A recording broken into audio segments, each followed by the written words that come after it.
like the bass part in this middle section too.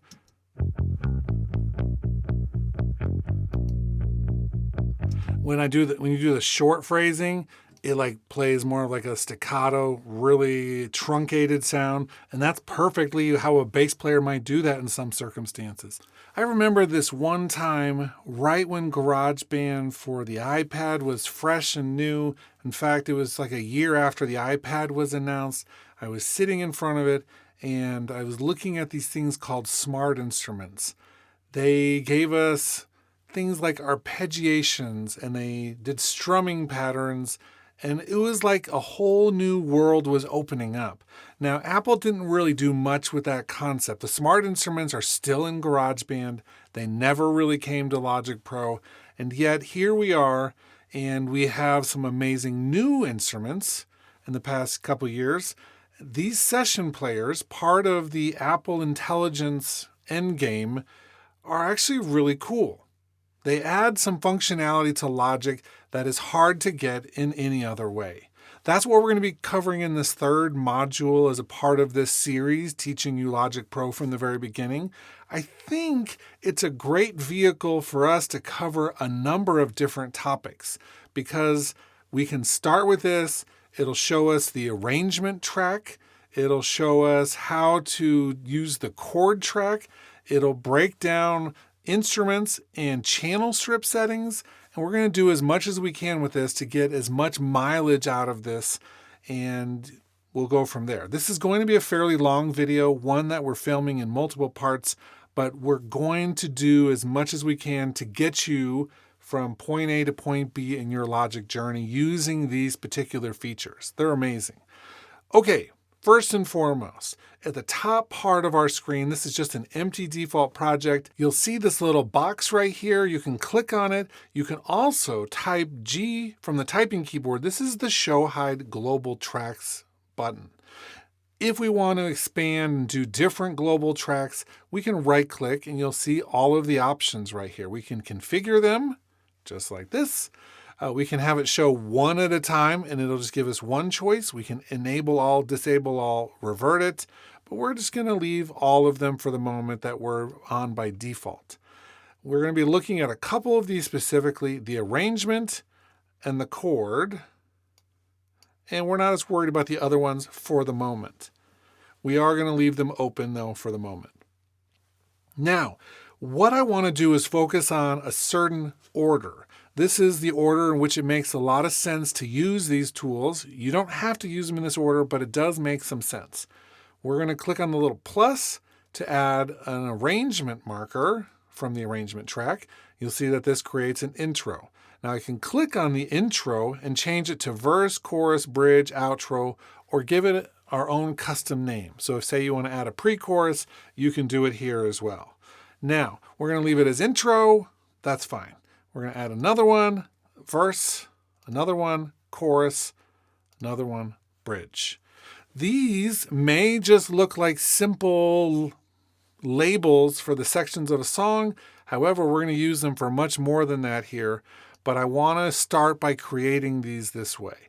We do have some other settings here where we can actually suspend the content connection, and that just means that we're going to break some of the core functionality, and we'll talk about why we might do that in just a minute.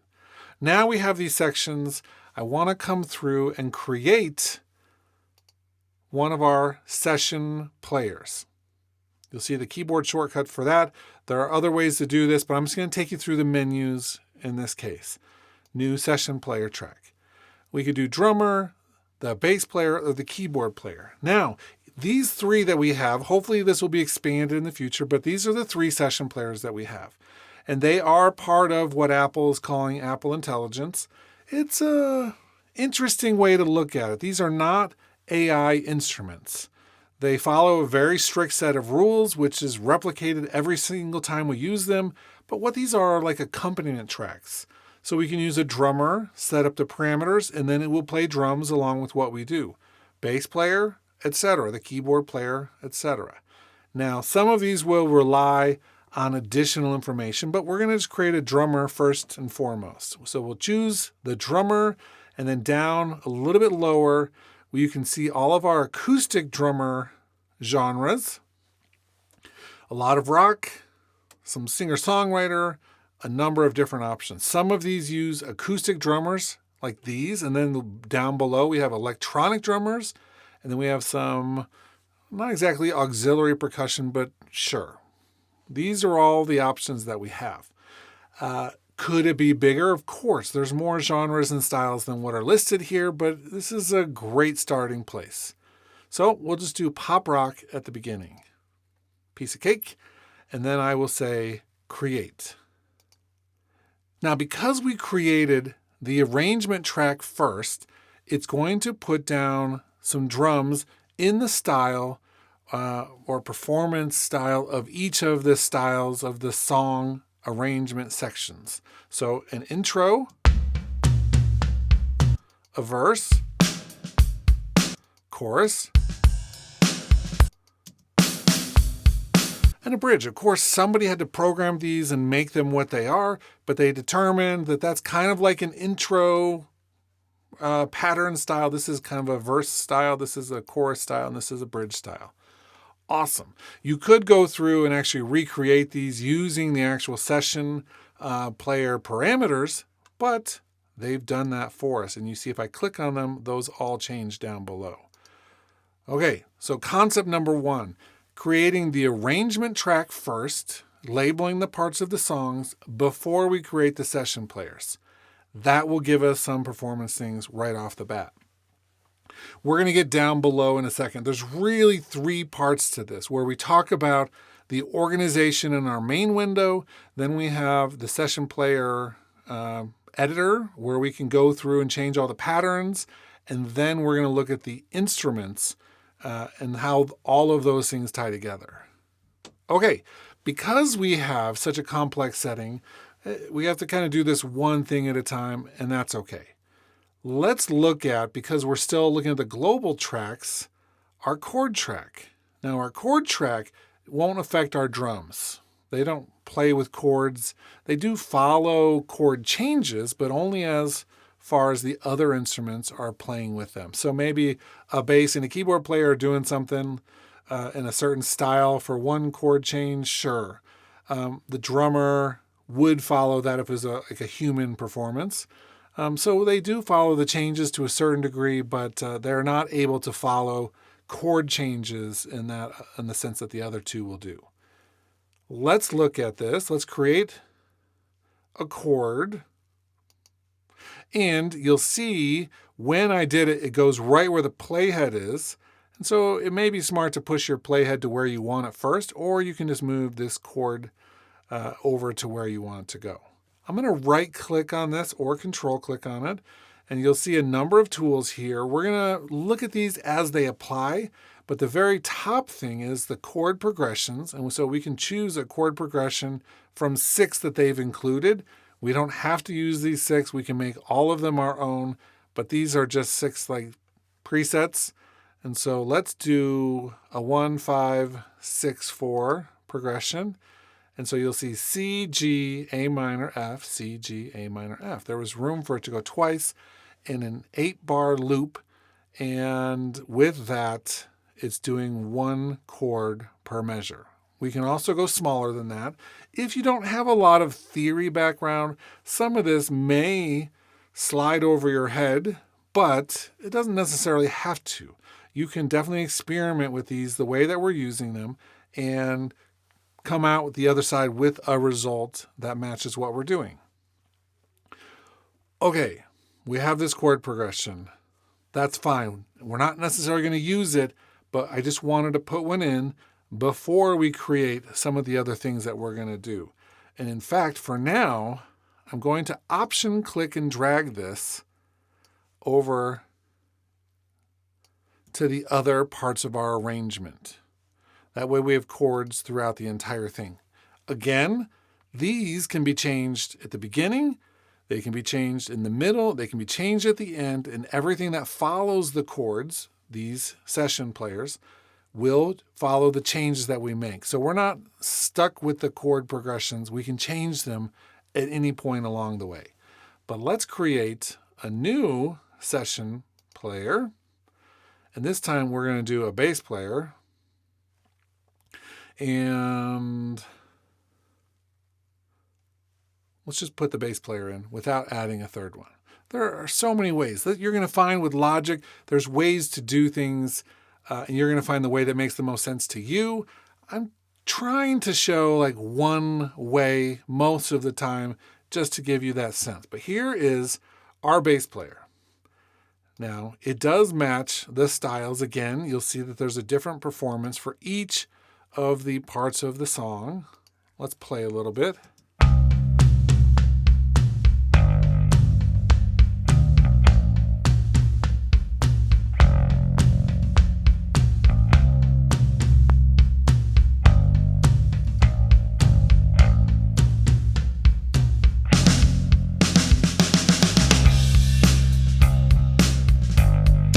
Okay, so great. We have a bass player playing along with the chords, and we'll look at some of the parameters we have for that a little later. Right now, we're still doing big picture with this. Let's add our third and final instrument, the keyboard player. And you'll see we have here some player styles. We didn't look at the bass player styles. We can look at those again, but we have just 5 different things that we can do with our keyboard player. And I think what I want are just some broken chords and not the top option. Again, we're just seeing how this all works together. I pushed return on my typing keyboard to go back to the beginning, push spacebar to push play.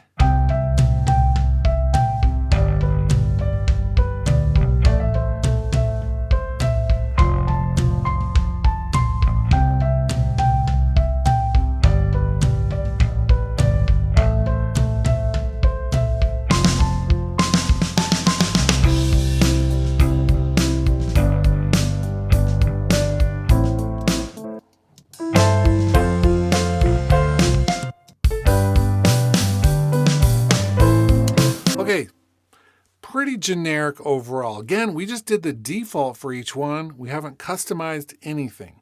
Right now, just looking at how to create each of these, how to do the chord track, how to instigate each of these, and now we're going to go a little deeper. Before we go deeper with the actual chord track, I want to maybe perhaps finish off with the arrangement track, because so far you can see we have these 4 sections of a song. Great, that doesn't really get us a song, except that we can use these to move things around. And to visualize this a little bit, I'm going to show colors because I want to maybe put just one of these, make it nice bright purple so you can see what that is, right? So we're going to click on the verse, and I'm going to click and drag this over past the bridge. Now you'll see everything got selected, everything moved. If we had automation, which I can see by pushing the A key on my typing keyboard, you'd see the automation had moved as well. So we can move this around, we can put it back to where it was. The reason why I put one intro, one verse, one chorus, and one bridge is because I start building a song with one of each. We're going to build the harmonic content for each. The verse chord structure will typically be the same for each verse. And so why have to recreate it at the beginning when I can just make one and then copy and paste them out to the other places? So that brings me to the copying and pasting. If I want to do this verse and actually fill out my song form, I can Option, click, and drag. And now that verse will get put on the other side of that chorus. Let's do the other chorus here. And then Option, click that chorus out to the end of the bridge. And then we could do an outro. And we'll just do the intro as an outro, but change it to an outro. So now you can see how quickly I went from having one of each into a full song form. At this point, if I do a verse, and I'm like, whew, that's a great verse, but it's really better as a second verse than a first verse. Just so you can see this, I'm going to make this region a different color. And now I can take the blue verse over to here, and that purple verse up to here. And I just swapped them. So now we can easily change the order and see if we like the verse in that place, in the first one, or in the second slot. It's a really great way to be able to test out arrangements without having to move individual pieces. You can just do it with one move with the arrangement track. Now, remember at the beginning when I said there was the suspend content connection? Well, this means I can just move the verse over here and the verse over there, and it doesn't move anything. So I'm able to reorganize these, or perhaps extend one, or rename it, delete it, whatever, without messing up my actual arrangement. Turn that back off to relink them. That connection now is reestablished, and I can just move them back around. Awesome. That arrangement marker track is something I love. I think it's one of the great things about Logic. Not every workstation has something that is so simple and elegant. There are other tools that have this, but it's just a great addition, especially when using these instruments. Okay, let's actually go into perhaps our introduction and talk about our chord track now for a little bit. The chord track is simple and complex simultaneously.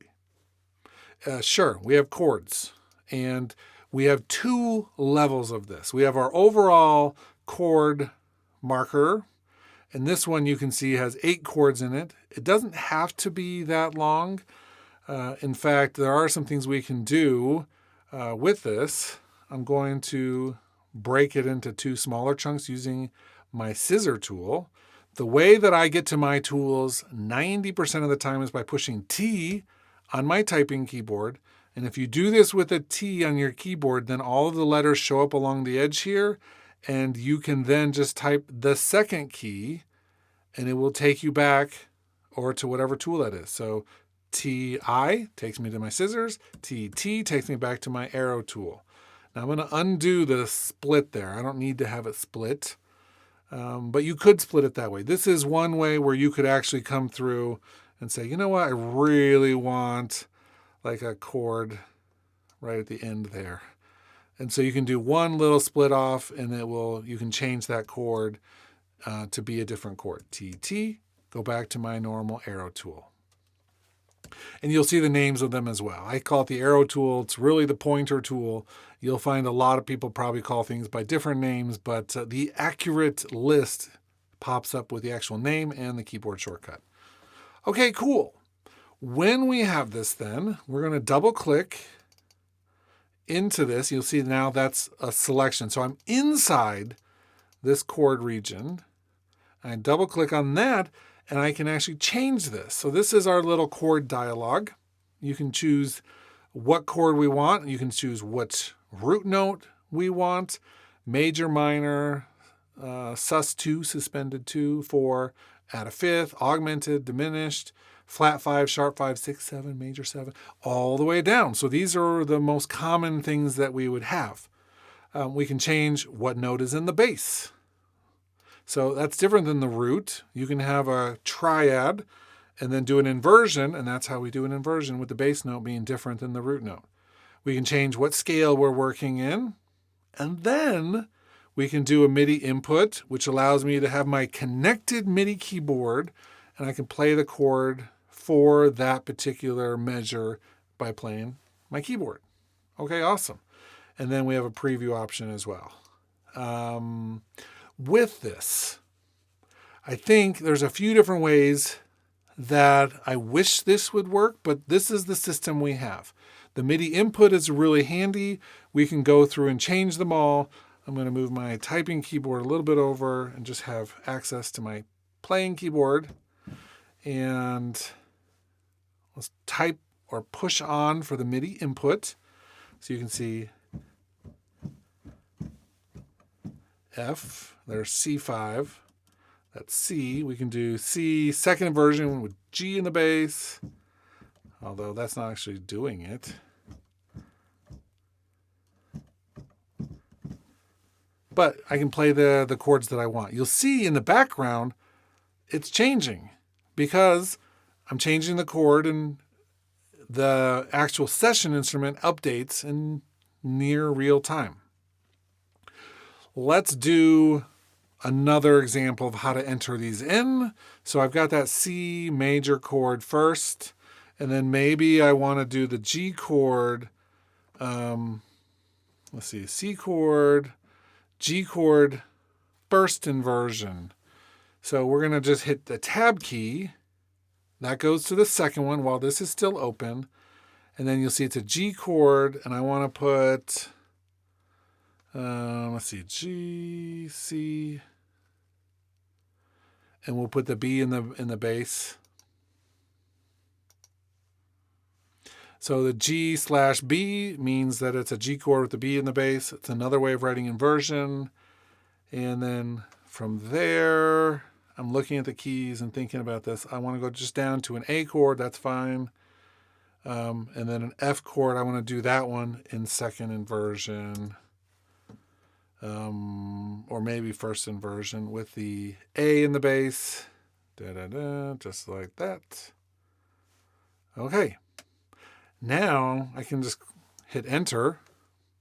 One thing that we can do, because we have the chords we want for that first section, I just went to the edge, dragged that down to shorten it to that amount. Option click this over, and now I've repeated that section. And if I want to get really fancy, I can do TJ to make the glue tool, shift click, and that will make it back into one region. TT, go back to no, or just the pointer tool. Let's listen to this.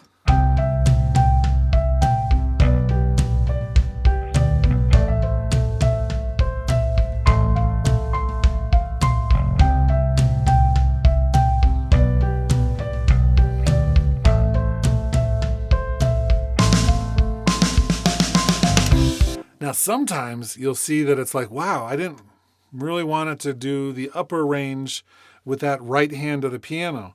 This is the trickiest part of the whole thing, I think, because we can't set from the chord track. If I click on here and go into this chord and double click, there's nothing here that lets me switch that around. I don't get to say, I want you to be down an octave or up an octave. That's not something that takes place in the chord track. So we'll get there in a second, but that's not someplace we can do it. Typing things in like this is still the most straightforward way of using the chord track. But let's look at a couple other chord track things before we move into the instruments, which is where we can actually fix that range. So that F with the A in the bass, I want to play down in a different range. I'm going to do that in the actual instrument rather than at the chord track.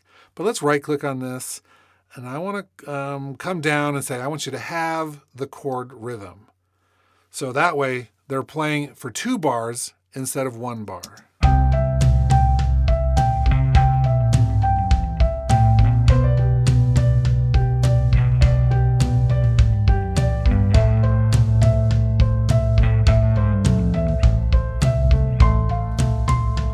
Yeah, I still want to change that, but I like the little slower approach as an intro. Is there anything else in here that I want to do? No, I think that we're okay. There's some basic housekeeping things. Cut, copy, paste, delete. We can select all the chords in the cycle range. We can ungroup the chords. That looks like this, where they all become individual. That's a lot of what we're looking at. A couple nice little tricks right now, because we only have 3 session instruments, the drums, the bass, and the keyboard. They don't work with, we don't have a guitar. We can use them with synthesizers and other instruments because the piano one can be used with different instruments. But say that we just want these notes for use in other ways.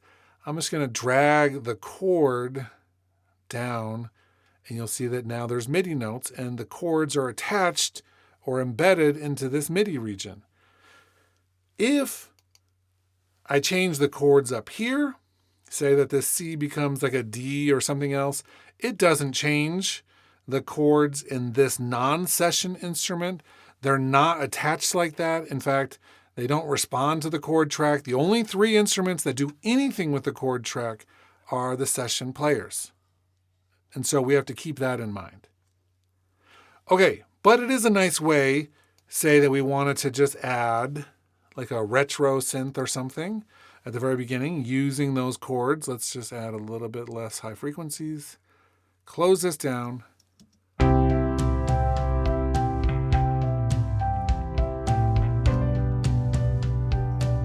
So it's a nice way to add that in a little bit. Okay, so we've looked at the chord track. We've looked at adding those instruments. We've looked at the arrangement track. One of the next big things we're going to do is actually look at each one of these instruments, the drums, the bass, and the keyboard, and talk about how we customize those things and actually make them more what we want them to sound like rather than just the default out of the box. Now, you might wonder, why did they release instruments that sound kind of hokey when you first put them on? Well, I don't think the goal here with these instruments is to replace musicianship. I think what they're doing is saying, here is an incredibly depth set of tools that you can use to create something, but it involves the human element. It involves a human coming in and saying what you want it to sound like and actually building it from there. So what we're going to do next is actually look through all of these and actually break down how they work and how you can get the sound you want. At the end of this video, just looking ahead, we're going to talk about how to make them sound good together as a trio, because there's ways to actually make sure that they're performing with each other, that the timings align with each other, and then we can look at some of the other processing and mixing tools to help them fit together. So that's where we're going to go. Let's break down each one of these instruments now. I've switched songs. This is one I've been working on just for this demonstration, so you can see a little bit of how these things can play together and work together. But let's get into a little bit of the basics. So we're going to have to do this by looking at each of the instruments. And let's open up a new project for this. By the way, you can leave open multiple projects. That's not a problem with Logic. With some workstations, you cannot do that. We're just going to make this full screen though. Double click on it to take it full screen at the top. And let's look now at what we have for the actual drummer itself. Over on the left side, we have our instrument and then a bunch of parameters. We have 3 main tabs that we can control this with. And anything we do here applies to the selected region up above. Now, I'm going to push T on my typing keyboard and I to bring up the scissors, because I want to show you one thing right off the bat. I can just slice this into a new little region there. TT again to go back to my pointer tool. For the first region, I'm going to turn my fill amount, I can just do the fill amount all the way down to 0. And then for this last little section, I'm going to put the fill amount all the way up, which means I'm going to play this from bar like 5.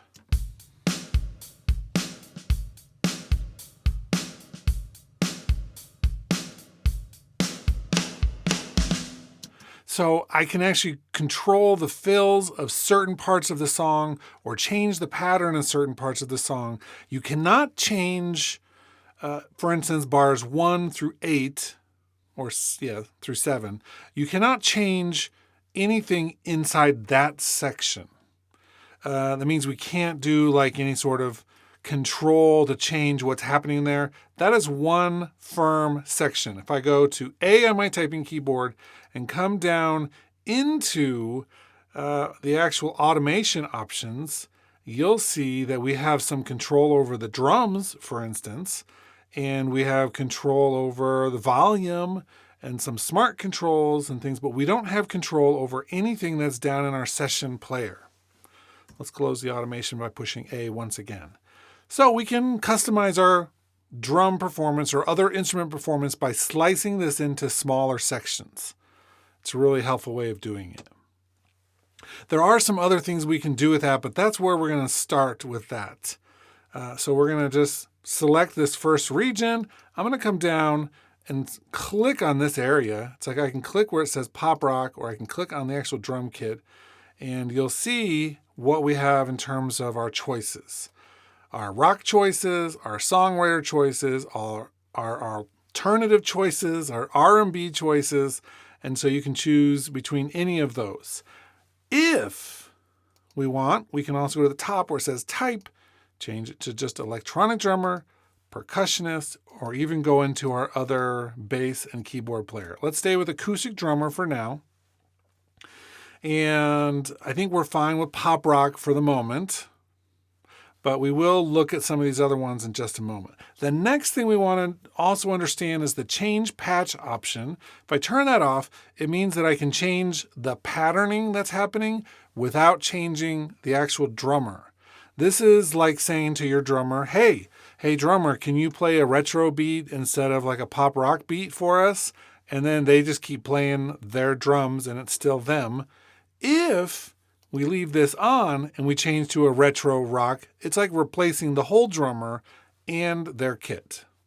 So it's an important button to be aware of what's happening with it. If you are happy with your kit and you're happy with the sound, then perhaps turn this off so that you're changing the patterns, but not the drummer and their instrument. Cool. We can look at that a little bit more as well. Next, we have these two sliders, complexity and intensity. Complexity, essentially this is like saying, let's do the most complex pattern we can when they created it. And if you turn this down, it scales it back with what it's doing. And intensity really is talking about the energy behind the performance. So if we want a really high, loud, really strong hitting performance, we do 100%. If we want something that's really scaled back, we'll go down to 1%. You have to have it at something, because if you don't have it at something, there will be zero intensity and therefore no performance. Here's what it sounds like with complexity and intensity down to 1%. You'll notice the snare has switched to a side stick, really indicative of playing a more less intense type performance. Let's go to 50% on intensity. 100%. Same essential pattern, different performance style. Go down to 1% with this, and we'll do complexity up to 50% now. And you'll see that the waveform updates. Adding that little offbeat pattern in, 100%. That's the most complex this particular pattern gets. Let's take this up to 100%.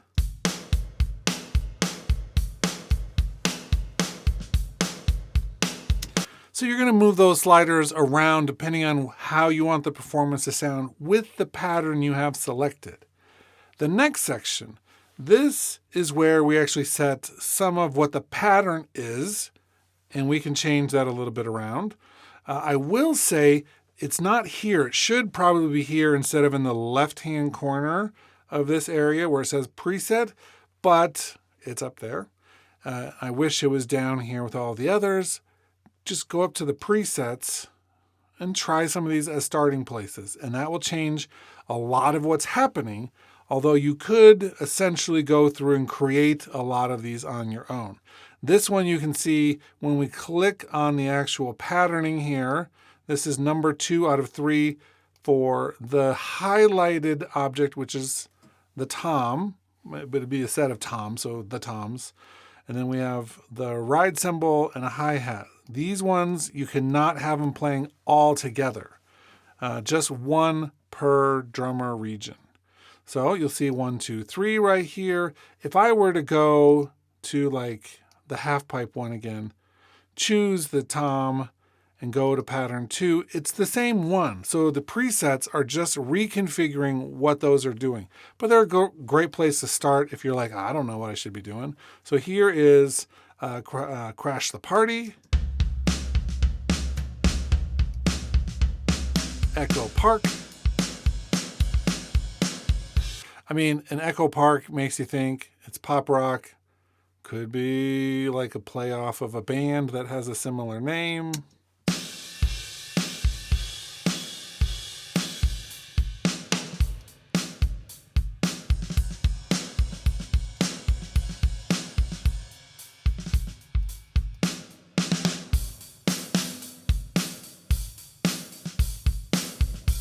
Okay, so we'll start with Ocean Boulevard for a moment. When we come in here, we can choose between the pattern of whichever of these is selected. This is the hi-hat pattern number 2. Good to know. Down below, we have a kick and a snare, and both of these can be turned on together or apart. If you don't want the kick in a specific section, just turn off the kick. Or if you don't want the snare. And then we have the pattern for those. We have more patterns for the snare and the kick. Seems appropriate given the nature of drumming. There you go. Down at the bottom, it says, what are we going to follow the rhythm of? In this case, the rhythm of the chords. So if there's a chord track pattern up there, it will be inspired by that, I would say. There is a direct correlation, meaning this button does not do something different every single time, but it doesn't exactly follow the exact rhythm of the chords either. Now we can come through, and if we have another track, we can have it follow the rhythm of that track. So it can be inspired by one of the other tracks. We'll look at that in our song in just a few minutes. We can also go to Manual and create a pattern that we want. So if I do that pattern,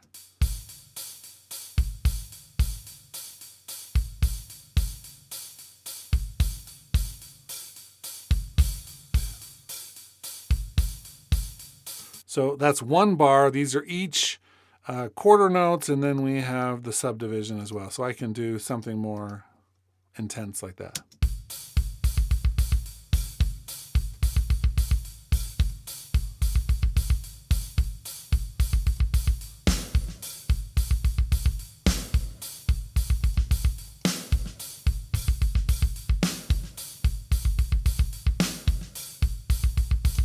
Okay, so we can actually create those. We can copy and paste them and reset it if we want to, or just go back to the whatever pattern we want from our preset pattern list. Next, in this section, we have our fill amount and the fill complexity. So we can change if we want the fill to happen as often as it will allow us or never, down to 0. And then how much it's going to do will be determined by this. Once you get that locked in, you can actually lock this with a little lock at the top. That just means that when you're changing drummers or other presets, that those will stay the same and they won't change. Same for the swing. You can do swing from 50 to 78, 8th or 16th. Okay, cool. It's like, is there more? Yes, there's a whole details tab in the middle. This adds other things. We can do snare adjustments. We can have it do a center, rim shot, side stick, or a tom. We can do percussion. We can add tambourine 1, 2, 3, shaker 1, 2, 3, claps 1, 2, 3. We can also have the hi-hat either be automatic, so based on context, it'll do an open, partially open, or closed hat, or we can just have it choose one of those. We can also have the entire performance go halftime, standard, double time, or automatic based on the rest of what's happening. We can push the feel tempo-wise or pull it and make it drag a little bit. This is nice for a verse. You can maybe have it just pull ever so slightly, and then for the chorus, have it push. We can add dynamics to make it kind of louder, but not exactly. There's more range of dynamics, and then we can humanize the timing. Whoa, that's a lot of stuff. Let's just for a moment flip into, let's do roots brush. I'm going to just have it change the session player as well, because I want the actual drum that this is designed for. And then we'll look at this for a second. You'll see main. The fill amount actually stayed because it was locked. And then the details here and manual. Everything is the same. This doesn't change between these kits. The options are the same. They may have different patterns, but the options for the most part are going to be the same. Let's switch this over to an electronic drummer and go to dubstep.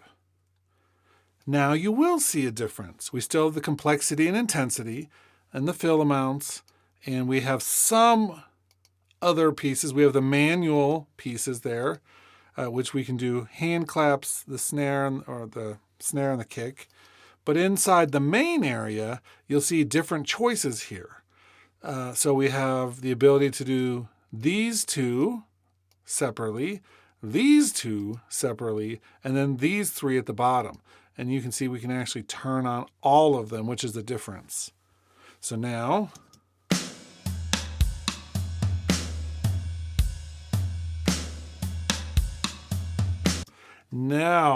I mean, we're not playing the right kit for this, but that's okay. We would load that up and actually put that on. We'll look at that in a second. Let's go back here to let's go to a percussionist for a second and we'll do change patch. That's why the kit didn't change on the last one, but we'll change the session player. Now you'll see even a different set of options with all the auxiliary percussion, and this time you'll actually hear it because we had a change. I did want to look at the complexity range because this was the same for the dubstep as it is for this. I can go through and change how complex I want each of the instruments to be over a range, which means sometimes it'll do it and sometimes it won't. It's kind of like a randomization matrix in a way, but we get a lot more customization this way. I can go through and add a range for each of those instruments plus a phrase variation, which is really nice. This allows it to have continuously variation things. Okay. One instrument down. Let's look at the other two. And these ones are similar. You're going to start to get the sense of this right off the bat. They're very similar. The one thing that I will say is here we have pop rock, retro rock, songwriter, roots upright, indie disco, disco slap, modern R&B, modern Motown. We're going to be looking at the pop rock or the retro rock style in a minute. So let's do the upright and create. Now we have this upright version. You'll see it right here. If I click on this, of course, we can go in and see the other ones that we want. Complexity, intensity, the same. And then we have our main area, which is going to look very similar to the drums. We have our patterning. We can have it follow the chords, or now you can see we can have it follow the track that's the Latin track because it's available. That just means when that track is doing something, this track will interact with it. And much like an actual musician at a performance, they're going to look at each other and play a little bit differently depending on what they're doing. We get a little bit of that. Then we can say we want just the root of the chords. We want some notes, more notes, most notes. We can have it do some octaves, some or more. We can do short, medium, or long phrasing with what it creates. We can set what the lowest note should be is, and then the fill, complexity, amount, swing are all the same as before. So some ways to control this. We have the ability to add in some dead notes, some slides. We can do slaps. So that's a type of performance technique, even with an upright. We can align everything with the root. And then we actually can do some blue notes, changing a little bit, especially with the upright bass, you can do in-between notes. Then we can push the feel, we can change the dynamics, do the tempo, and humanize. That's going to be the same on most of these, and of course, the manual pattern. So if I wanted to, I could do like that. Let's just go back to the beginning, solo this out.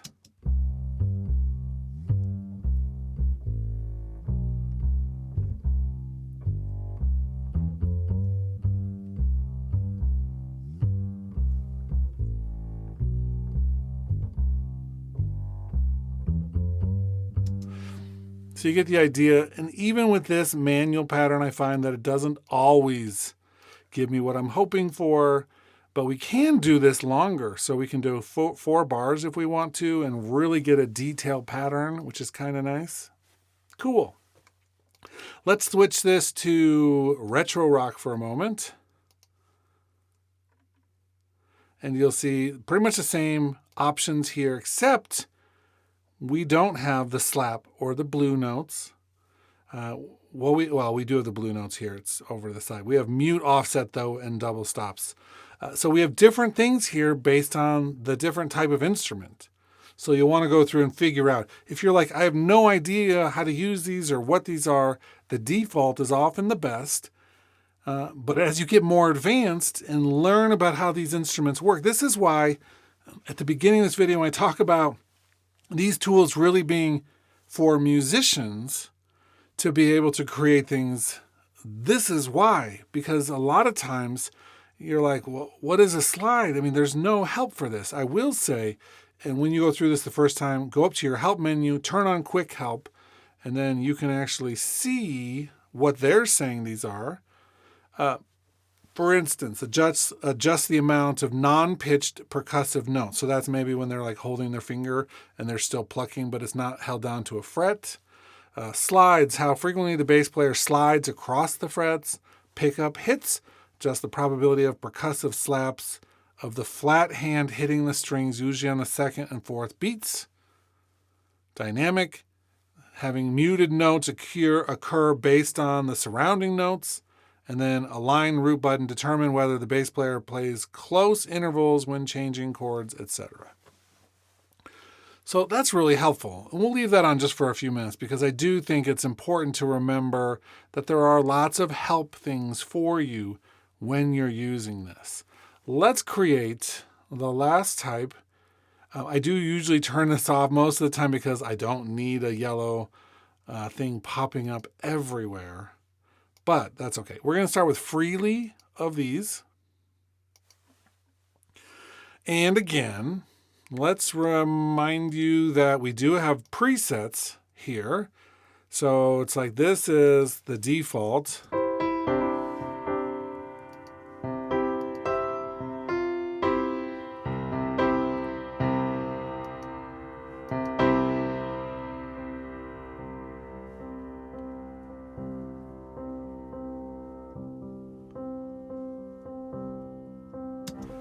Okay, let's look down here for a moment. I'm going to turn off the help for a second. But this, we have a little bit different controls than we have with the other ones. Partially because with the keyboard, you have two hands and you have the left and the right. And you can turn those on or play them independently. And with each of hand, you have the slider, which tells us the range that they're going to be playing in. So I could set this down to all the way to the bottom and the right one all the way to the top, and then it'll sound like this.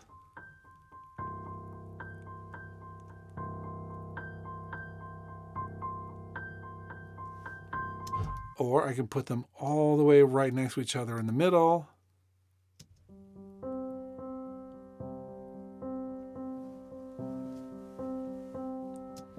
And then we have similar pattern options, including the manual options. So we won't cover those again. Same fill, amount, and complexity and swing. But for the left hand, we have some voicing options, which I think are really interesting. This is one of my favorite things because it gives us the ability to influence what the session player is doing. That's the word that the manual uses. And I agree. You don't get to fully control it. I think what they did was say, here's what these kind of do, and then they implemented it. But I doubt that they came up with a system that was exactly in control of the defined thing that it said it was doing. It's hard to explain. But with the left hand, we can do root only, just the bottom note of the chord, the root and another octave, a root and a fifth, a root, fifth, and octave. So we can actually change what that left hand is doing. Nice low notes there. And then we can say we want sustain only, simple, moderate, complex, follow the right hand, or steady eighths. So what style the left hand is going to be playing in?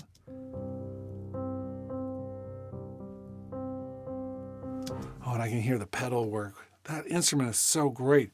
The right hand, this one's a little trickier because the manual doesn't explain what all of these do. I don't think they wanted to. I think that they wanted to just give us some choices and do things. Maybe somebody on the Logic team knows exactly what these do, but I don't. Some of them, I listen to them and I see what they do and I think, okay, kind of. So 2 voices, and that means just 2 keys. 3, 4 plus, or just the full chord. And then each of them have some other variation. Fixed intervals means I think that they're going to stay at a certain interval from each other. Common tone, that means when they change from chord to chord, they're going to try to keep, whenever possible, notes that are the same, or they'll maintain similarities. Full chord means they're going to do the whole chord, or fixed inversion, and then the fixed inversion with the 4 plus voice as well. Oof. 4 voice, fixed inversion.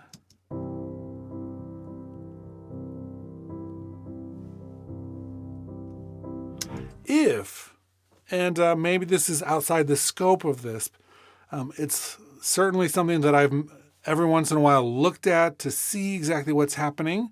Let me teach you one other thing about these regions that are for the session players. You can right click on them and convert to a MIDI region.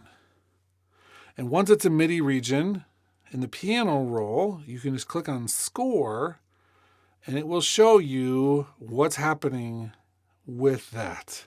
So this is the music that's happening. Now, it's showing it just on a bass clef, which is kind of funny. Let's change this. This is the score properties on the side here. We're going to switch that to piano, and then I can actually see the 2 things there. But some of the notes still got pulled down into the bass clef, even though I was saying to do them above. So it's this E, G, C, E, and then going back and forth in there.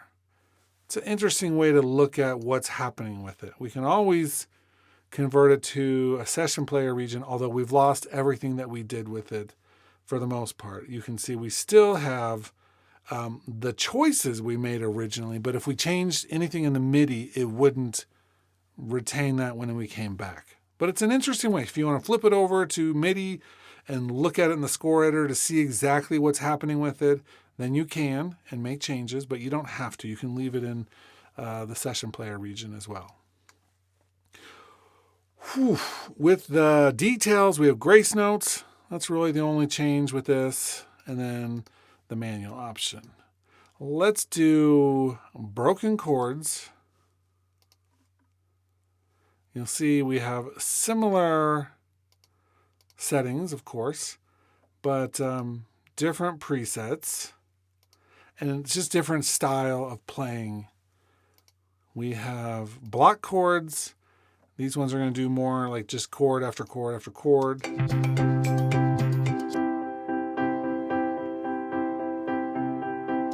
Awesome. And a bunch of presets there. We have arpeggiated. So different patterns that come with each of these. They could have put these all into one big list and just gave us presets, but they're trying to make it easier to use and seem like more is happening. And then the simple pad is actually one of the things that's, I think, the most interesting, because it doesn't load up a keyboard like a piano. It loads up a synthesizer.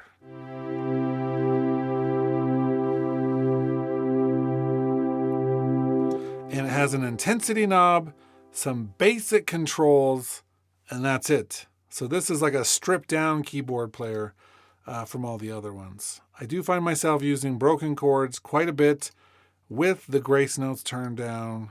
This is just kind of mimics more my personal style of really basic piano playing. Whoa. It's a lot of information. The last thing I want to talk about with these are the instruments that they're attached to. Let's go back to acoustic drummer for the drums, go back to pop rock.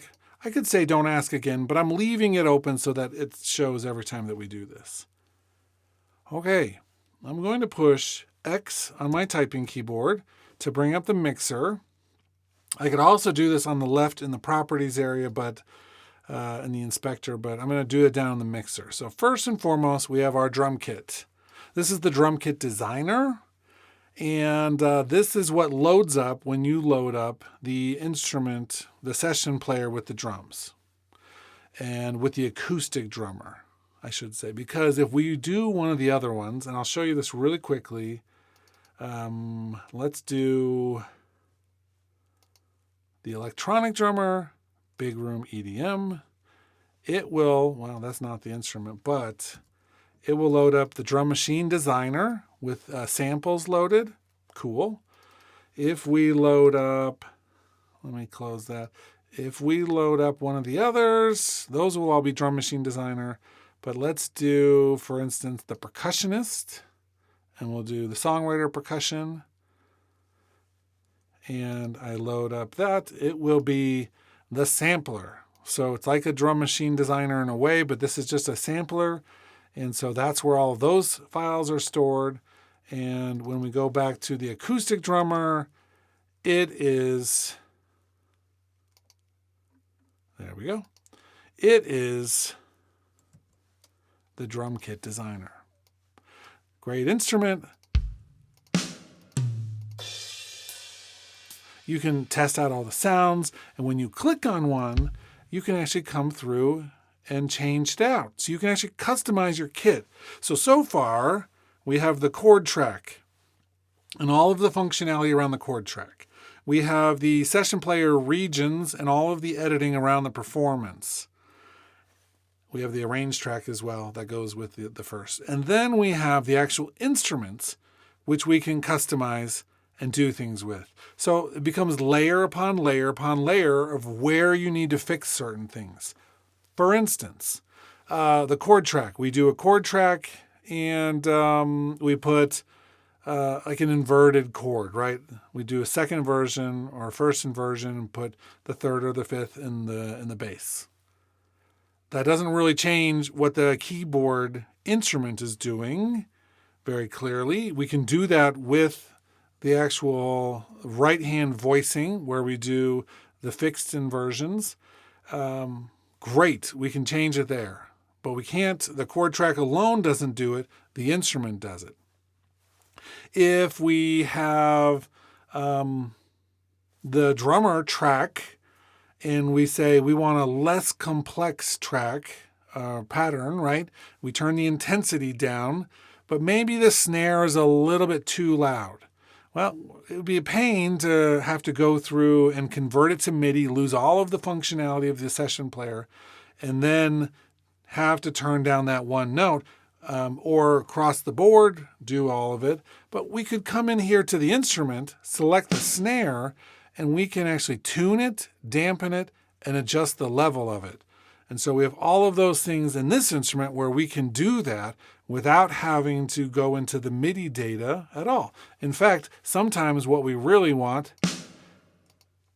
is a different snare.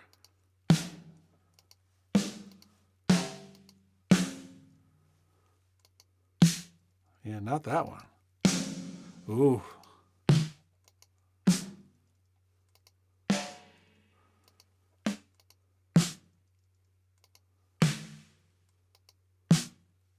Kind of like that really dry Portland snare. But we can also tune it down or slightly tune it up. We can dampen it. This one's already pretty damped. And we can turn it down if we want. Cool, right? And so we have a lot of potential here to control this. When doing automation, automation allows us to change parameters in any given moment and then change them back without having to keep doing it. using an automation mode. That's A on my typing keyboard. And then I can click where it says volume and it brings up all of the options. Well, I'm going to go to drum kit. And now you'll see that I've got the ability to change additional things. The filter, we can do the kick, how much is going into the room. We can do snare, how much dampening, gain, leak, muting, overheads, how much is going to go into the overhead mics, how much into room A or room B, or the snare tuning. So we have additional things. We don't even have to load up a fancy kit to do that. It's a kind of a nice thing that we can do with that. Here's the next thing with with this particular thing. Let's open up the library. And when I have this track selected, you'll see my drum kit pops up. And these are all the drum kits. I can actually change the entire kit if I want to without changing what's happening with our session player. Or I can go down to the multi-channel kits. And these are all of those original kits and more, including an unmixed kit, one that's just straight microphones, and you can do all the mixing if you want. But say I'm just going to do a slow jam. Now, when I go back, I'm going to close the library. I'm going to close my mixer. And in my main track area, this drummer track now has the little raised thing showing us that this is like a track stack type of track. I can click on that arrow, and here are all of the individual microphones used when recording this for Logic.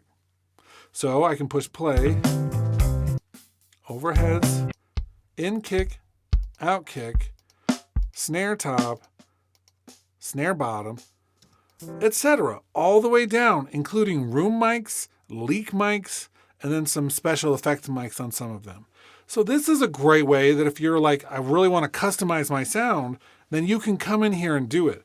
We're not to the point in this series of videos where we're going to talk about making your multi-channel kit sound incredible.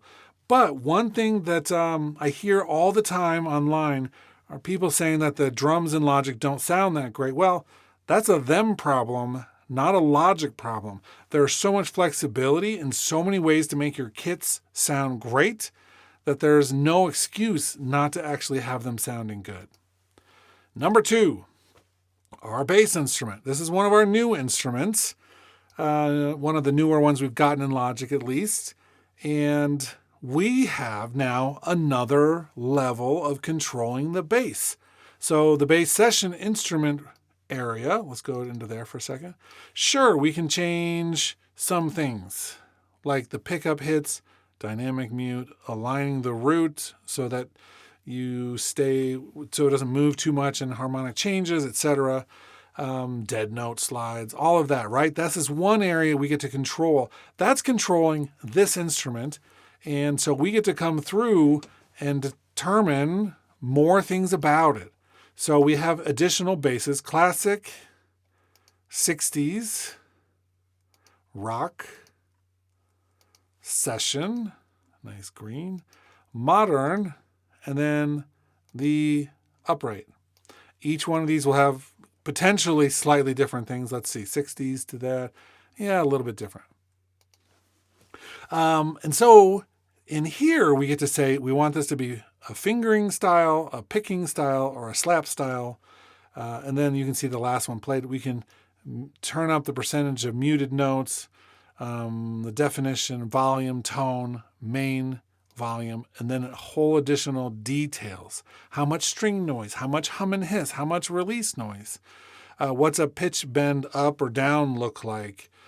We could do this mono per string, meaning that it knows how many strings there are, and you can never do an impossible playing of 2 notes on the same string. You'd have to use a different string. That's cool.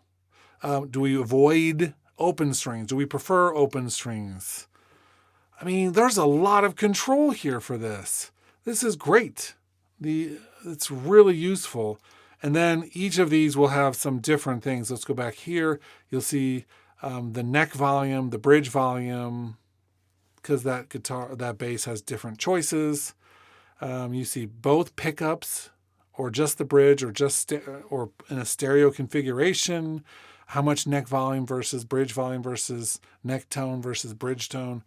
Whoa, you have to be a bass player essentially to do this. Here are all the articulations that this thing is capable of. And so it's using all of these to create what the session player is doing. Let's move on to the piano for a few minutes. We have essentially 4 pianos, a studio grand, a concert grand, a vintage upright, and then a studio grand with 1 mic. Cool. So we have the studio grand. We have 3 different miking options. We can turn them on or off. The stereo one for this is turned on. The other 2 are turned off. Pedal noise, how much do we want to hear? Key noise, how much do we want to hear? Release samples, that's the sound as it fades out. And then sympathetic resonances.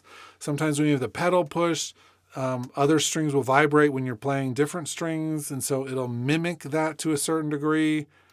Our concert grand, and they sound very differently, by the way.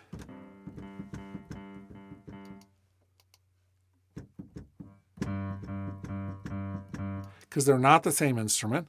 Our concert grand has a main volume and some of those things, but it's more of a purist approach to a concert grand piano. I love the vintage upright. It has the same 3 different microphones and then the other controls. And then this one just has the main volume. This is perhaps the simplest of all these instruments, but in my opinion, one of the best things about Logic Pro. Let's close this project.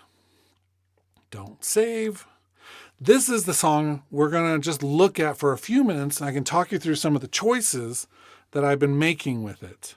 Let's just push play at the beginning here.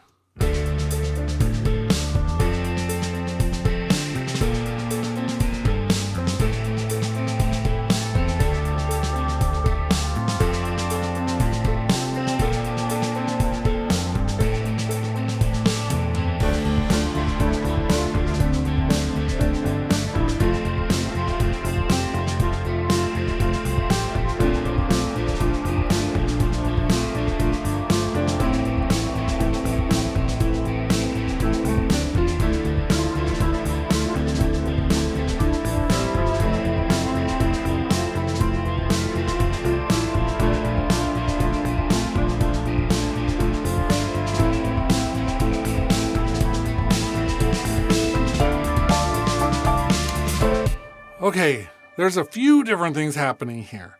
And I want to just walk you through the key elements. First of all, I did make a chord progression for the entire thing. It's following it. I started with the drums, the bass, and then the piano, and then some experimental things. Because why not, right? One of the experimental things is using the arpeggiated keyboard to trigger a guitar sample through some amp emulations. I'm not 100% happy with it yet, but I thought, this would be worth experimenting with. So this is a keyboard session player playing guitar.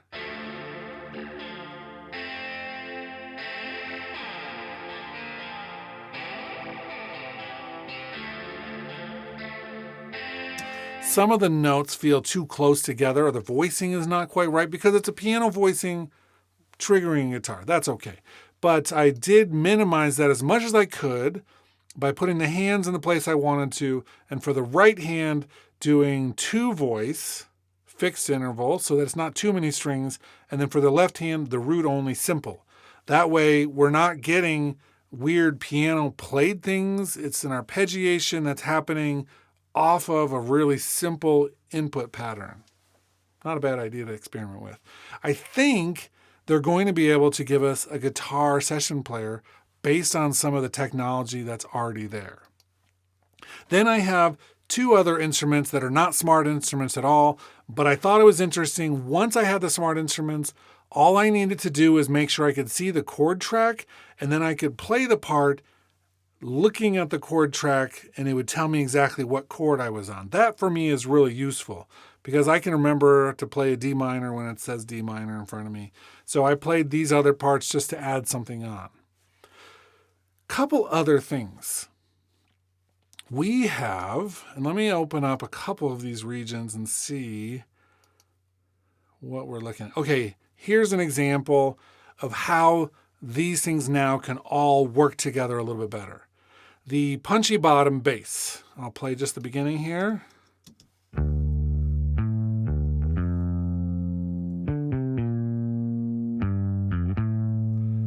with the phrasing setting set to long, oh my gosh, it plays really interesting melodic style basses, which I love. The root only, I'm not doing any octaves or any complexities here, but I thought that was really nice.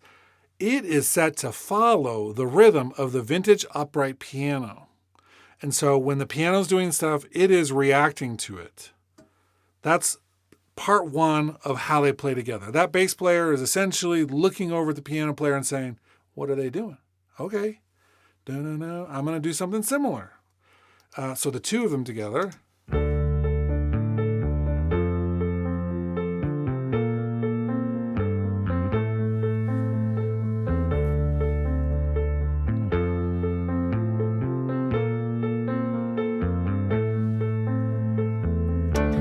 Right? They play together. They definitely sound like they are. Now, over on the left side of these track headers, there's a star on the drums and a little check mark on the bass. They're the only two that have it right now. That's as far as I've gotten. But if you right-click on your track header and go down to track header components, there's one called Groove Track. This is a MIDI quantization. When we get into MIDI in this series, we'll talk a lot more about quantization. Essentially, it's taking one set of MIDI notes, looking at it based on the tempo, and then moving the MIDI notes to be more accurate in terms of timing by whatever amount we want.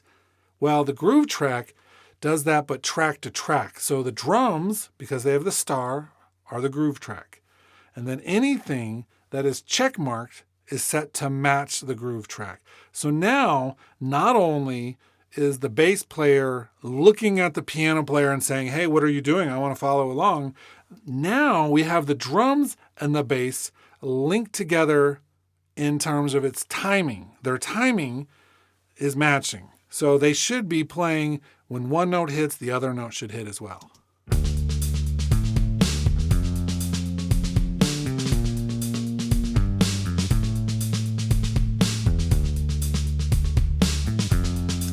Why is this important? Shouldn't they be playing together anyway? Well, you can do things in these instruments where perhaps in the details the feel pushes or pulls, or maybe there's some humanization happening that we like, and we want the other instrument to match the humanization because they're playing in the same room listening to each other. The bass player is clearly listening to the kick and they're playing together. Now, I don't have the piano matching that because I didn't want the piano player to be too tight when it came to the groove. I wanted it to be kind of on top of it, and the three of them to work together, but not be perfect.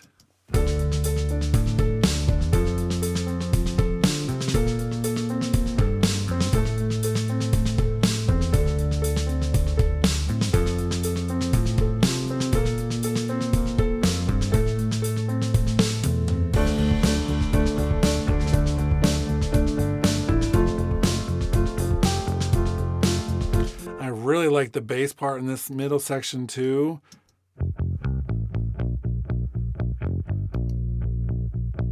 When you do the short phrasing, it like plays more of like a staccato, really truncated sound, and that's perfectly how a bass player might do that in some circumstances. They're not just to be laying out long notes throughout the whole thing. We have total control over how these work. And it's just a matter of going in and picking out the right phrasing, picking out the right voicing for the left and the right hands of the keyboard, going into the drums and getting the right pattern and the fill complexity and what ghost notes, or, it's just like all of these things play together.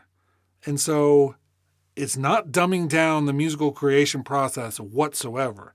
In fact, this is so complex to get it right and make them work together that I feel like we've been given a tool that on the outside people thought was simplistic, but in reality, it is highly complex, highly customizable, and very deep in terms of its feature set. Whoa, there's probably other things that we need to talk about. Chord tracks move down to the regions. Apple loops that have chord tracks can control the entire song. These are maybe things that we'll get to in a more advanced situation, but given the length of what we've been doing here, I don't think this is the right time to take this even a step further. Although I will say, using the effects, the reverb, and the mastering are the last step to kind of tie those things together. And we're using all of those things to give it a cohesive sound. When we get into the mixing videos, you'll see more about how we do that. When we get into the mastering, you'll see the mastering assistant in action. But all the way through this, I think we've covered now enough for you to make a song using the session players. Whoa. And that's what you should do. I want you to make a song. I want you to share your song in the YouTube community group. I want to hear what you're doing, but you got to do it and then share that. So that's on you. Okay, that's it for this for now. I hope this series is good. If you felt like this was so much that you really wish you had a written, annotated, or summarized, or whatever you want to call it, version, join our membership program. They're each getting a handout with a bullet-pointed list of everything we talk about, including, sometimes when appropriate, additional definitions of things that apply to what the video is about. Whoa. The basic membership for that is only a few bucks a month, so it's a lot cheaper than some things you could be doing. And so consider that if you would find a written annotated version, or whatever we're calling that, the summarized version. It's not a transcript, it's something more. Okay, that's it. I'll talk to you later in the next video. I'm going to go take a nap.